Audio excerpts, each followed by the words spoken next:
welcome to tonight's episode of Beyond Focus TV. I'm your host, Lydia Patel, and as always, I have a very special guest with me tonight, Imani Henry, who's the lead organizer of Equality for Flatbush. He'll be with me for the next 30 minutes, so stay with us. You're watching Beyond Focus TV. Beyond Focus TV allows you to discuss contemporary topics affecting the Caribbean people on both a national and local level. The show features informed guests who offer insight, debate, and evaluate various issues.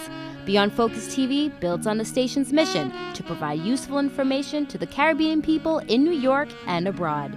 Beyond Focus TV, where our viewing audience can get educated, informed, and empowered. Welcome back. You're watching Beyond Focus TV. I'm Lydia Patel, sitting down here with Imani Henry, who's the lead organizer of Equality for Flatbush. Imani, welcome to Beyond Focus TV. Thank you for having me. You're very welcome. It's great to have somebody like yourself here. I love a little bit of grassroots. I love the underground stuff, especially because we can really go nitty-gritty and talk about what Equality for Flatbush is. We have a lot of our viewers who live on Flatbush, have family on Flatbush. Flatbush is a big part of our program. It's a big part of what we are as Caribbean people or Caribbean descent. So let's dive straight into it. First of all, tell us, what is Equality for Flatbush? Equality for Flatbush is a people of color-led organizing project that focuses on anti-police brutality, affordable housing, and anti-gentrification for the East Flatbush communities. We believe that people should have the right to live in their apartments and in their homes and not deal with slumlords. We believe that it shouldn't bring process out of their neighborhoods. They should not be under constant harassment or occupation of the police.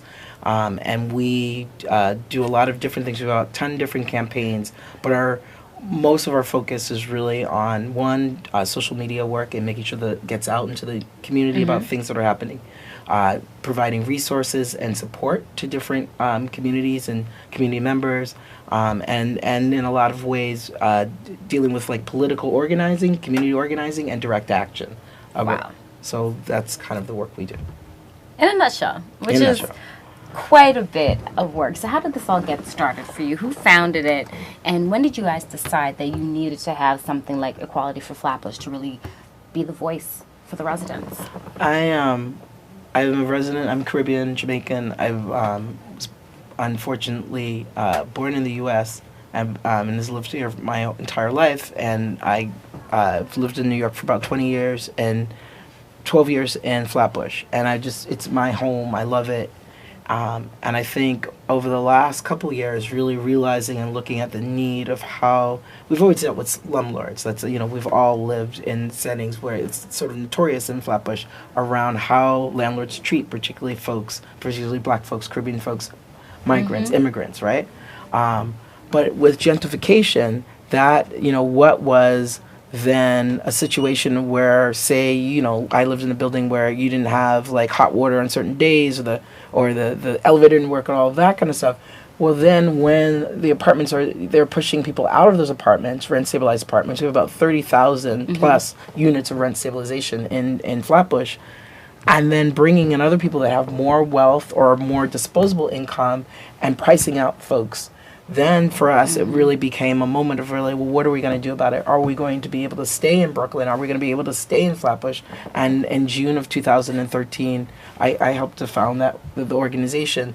Really, since May of this year, we launched the campaigns that we have, and it's just sort of blossomed. And we now have like a base. We can go to more than one event in a night. Like it's pretty amazing. That is great, and coming together and actually deciding to do that. Tell us about the team. I know it's not a one-man operation, of course. No, not at all. So we're all volunteer run. We have no money, any grant funding. We've raised money on Indiegogo and GoFund, and so we're all volunteers. We have about a core group of people that are like Equality for Flatbush organizers, about 6 or 7 of us. And then there's a whole other base. We have like a community Google list and different folks that work on different projects. That's like another base of like 80 people. And then we have like Before It's Gone, Take It Back, which is our Brooklyn-wide campaign around gentrification. It's like to build a website that is an anti-gentrification hub. And that base is Brooklyn-wide. And in fact, it's not even just Brooklyn. We have people from the Bronx to Harlem, North Carolina, Canada, because gentrification is a global issue. And is. we just, even like a little part of our campaign where we do, we have a Before It's Gone, Take It Back. You'll see pictures of people holding signs that says Before It's Gone, Take It Back. We've had people from India to the West Coast send in pictures around that campaign. So that's like a whole other base of people that we work with. But in the community, we're here and present. We have different campaigns. We work with different kinds of groups in the community. Wow. So how's been the reception so far? Tell me about when you first launched and you went out there and started really being in the face of people who didn't really know who you were, who didn't know the organization, and what y'all do.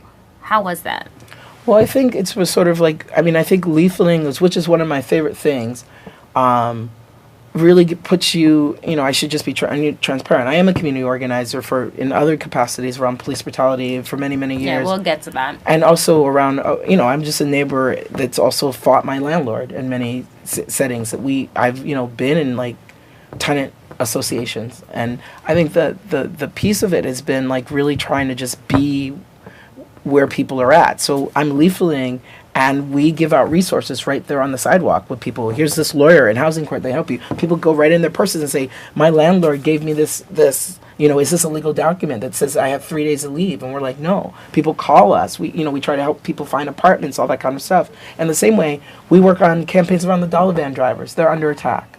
So going out and learning about like this whole workforce that is mostly all Caribbean men, that are paying $600 to $800 in fines every month, and really, really frankly, we look at it as we've built a community solidarity. That at this point, we're now a hotline for drivers. They call us when they're being like stopped by the police. We've built some meetings for them to come to that they've started organizing and talking. We're documenting. We're trying to collect hundreds of tickets. So if we're working with lawyers to see if there are discrepancies in the tickets and really documenting. So again, it's sort of like we're not just sort of we want to fight and stay, and our people in our community are important. We're going to fight for, to not have drivers demonized. Again, like they're heroes, in so many ways that we don't have good public transportation in Flatbush. We all know this. We don't. And I really want to focus on the dollar vans a little bit now that you brought it up, because it's a serious issue. I've been in a van where the van has been stopped. Right. And, it's a pain for us. We hop out the van and it ends there for us. But then there's a bigger issue with this driver is now. Let's make it clear. Are there illegal vans on the road? What is considered an illegal van? Well, technically there's a new sort of thing pending right now that we're sort of researching that's possibly coming out of the city council. But the bottom line is that technically all the vehicles, and there's sort of three categories. All vans are quote unquote illegal to pick up fares that like on a stop. So the bottom line is we can charter, like I know people who charter dollar vans to pick up their kids in Red Hook because there's no school bus for them. Mm-hmm. You can go to Atlantic City. You can call Blackstreet and be like, hey, I want to go to Atlantic City and my church group wants to go, and you can do that. What the issue is that they're not allowed to pick up on a hail. So there are three and so the quote unquote dollar van companies, the van companies that we all know, Alexis, we start Brooklyn, all of them have been fighting to try to like change that legally for themselves. Well, that thought, we're gonna take a quick break. Sure. We'll be right back because I want to go right into this. If you are a dollar van driver, if you use a dollar van, coming up next, you're gonna want to hear this segment. Stay with us.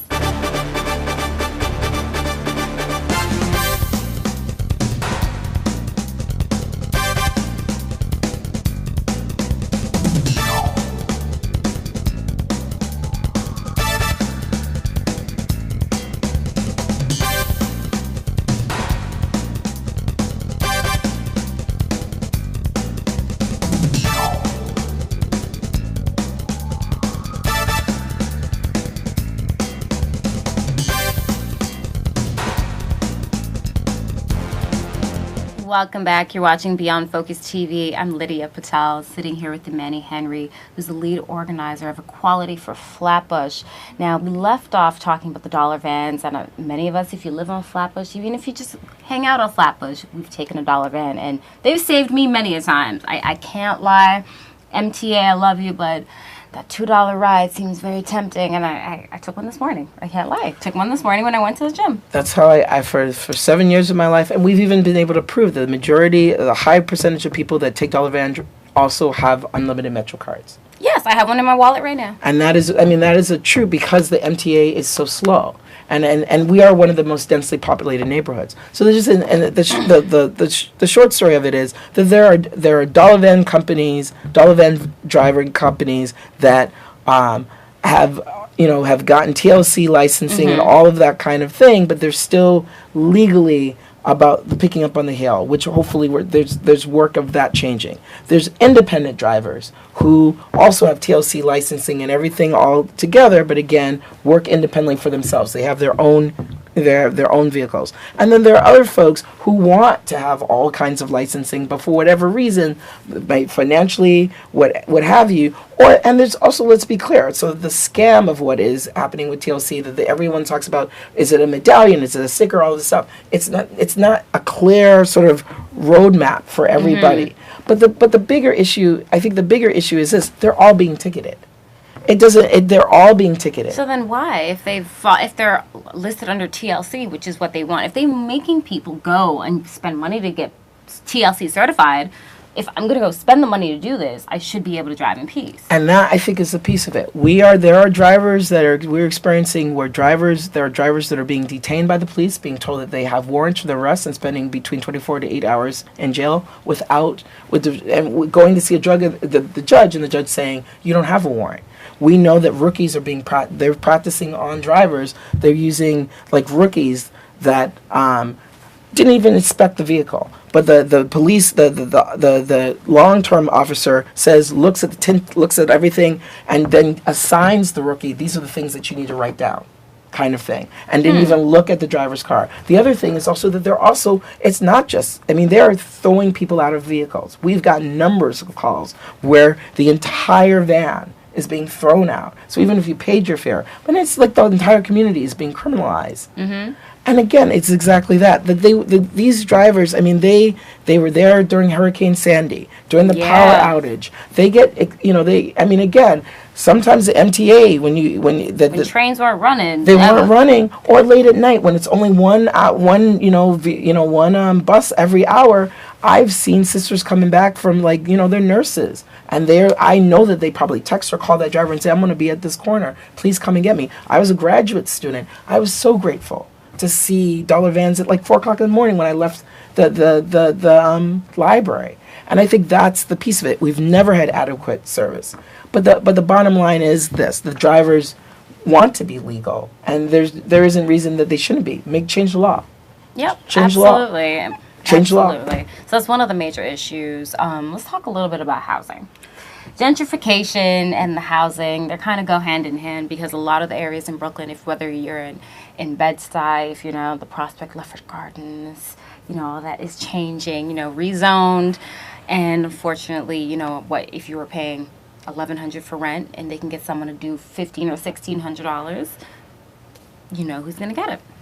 And this is important. And again, there's just not to go back to the Dollar Vans, but the other thing that we launched was checkpoints, because this is the other piece of it. We've launched a survey for community around checkpoints because of the same kind Utica Avenue, there's a big one right there.